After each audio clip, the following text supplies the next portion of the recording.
नमस्ते साथीहरु, तपाईहरुलाई स्वागत गर्न चाहन्छु फेरि पनि यो सजिलो किचन च्यानलको अर्को एउटा भिडियोमा।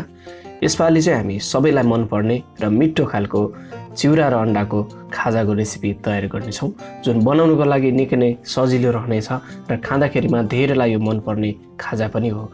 यदि तपाईहरु पहिलो चोटी च्यानलमा नयाँ हुनुहुन्छ भने च्यानललाई सब्स्क्राइब गर्नुस् र फेसबुक इन्स्टाग्राममा फलो गर्नुस्। अब चाहिँ मैले चिउरा भुट्नको लागि एउटा प्यानमा यसरी राखिदिए चिउरालाई। अब यो चिउरालाई यसरी मैले चलाउन गइ पनि रहे।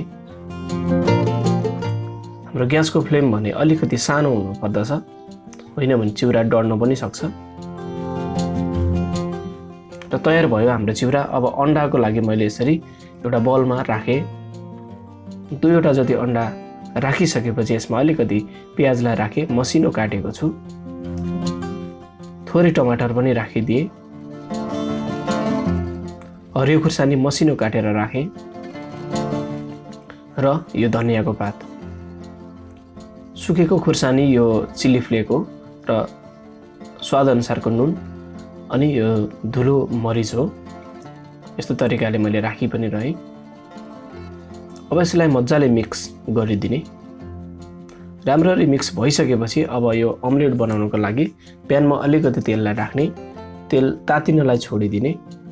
तेल तातिएपछि यो प्यानको सबैतिर यसरी फिजाइदिने। अब हामी यसमा अण्डालाई राखिदिने। अण्डालाई पनि चारैतिर यसरी मजाले फिजाउने र यसरी चलाउनु पनि पर्छ। मसिनो मसिनो ठिक्कको गरेर यसरी तयार गर्ने।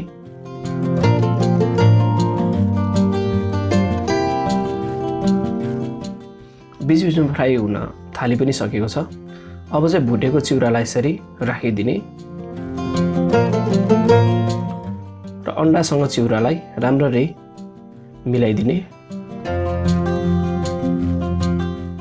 यसरी चलाएर तयार गर्ने। आजको रेसिपी कस्तो लागिरहेको छ कमेन्ट गर्नुहोस्, जसले गर्दाखेरि हाम्रो च्यानलमा निकै नै सुधार हुनलाई मद्दत गर्नेछ। र यतिको भएपछि लगभग हाम्रो अण्डा र चिउराको खाजा चाहिँ तयार हुन थाली पनि सक्यो। एकदमै स्वादिलो बनेको र मिठो बनेको अण्डा चिउराको रेसिपी तयार पनि भयो। मैले अब यसलाई यसरी सर्भ गर्न पनि खोजेँ। आजको रेसिपी तपाईहरुलाई कस्तो लाग्यो? मन परेको छ भने भिडियोलाई लाइक गर्नुहोस्, च्यानललाई सब्स्क्राइब गर्नु भएको छैन भने सब्स्क्राइब गर्नुहोस्, नोटिफिकेसन बेललाई प्रेस गर्नलाई नभुल्नुहोला। नेपालीको रेसिपी तपाईहरुलाई मन परेको छ भने पक्कै पनि यसपालि अण्डा र चिउरालाई बनाएर खानुहोला। र फेसबुक इन्स्टाग्राममा पनि तपाईहरुले मलाई फलो गर्न सक्नुहुन्छ। अझै नयाँ रेसिपी तपाईहरुको बीचमा झनै मिठोसँग लिएर आउनेछु। तबसम्मको लागि नमस्ते।